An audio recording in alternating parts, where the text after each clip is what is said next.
I do radio shows, and I had a call in, and a Muslim said, I don't do any of that extreme Islam.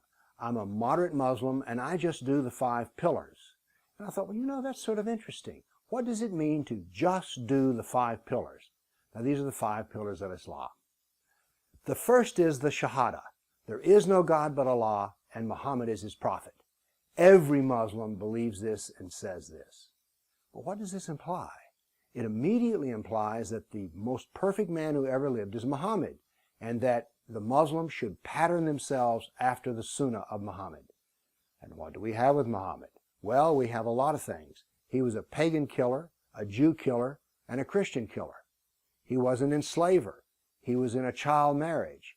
So he was a jihadist. So just by saying that you think that Muhammad is the perfect man, you've made some very strange alliances. Now then, the next is every Muslim has to pray 5 times a day. And here's some of the things they pray about. Every Muslim repeats this several times during his prayers. This is the first surah, verses 6 and 7.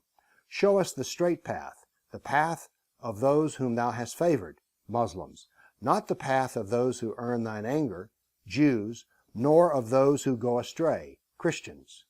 So built into the prayers 5 times a day is a denigration of Christians and Jews, and that's at the very minimum.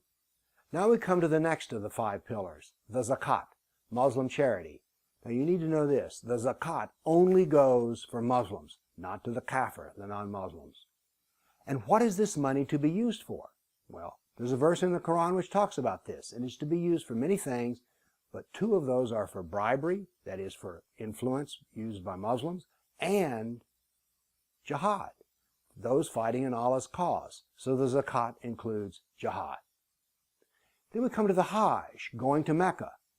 This is not only a religious exercise, it is a political exercise because Mecca is the most apartheid part of the earth.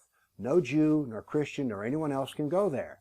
It is an apartheid part of the world which only lets Muslims come there. And, by the way, the Hajj also includes blood sacrifice.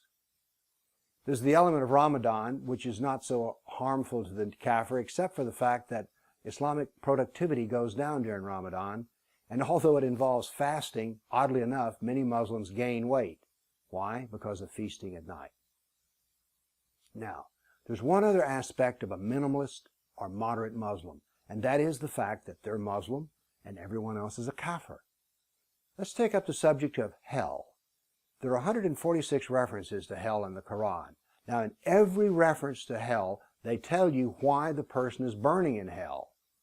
And of those, only 9 verses talk about a morals problem, that is, theft, murder.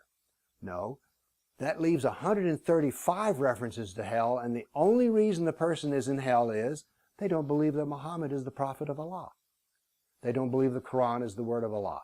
So we see from the 5 pillars that even a moderate or minimalist Muslim has a lot, shall we say, social rough edges that make them a very poor fit into our society. Think about that. Thank you.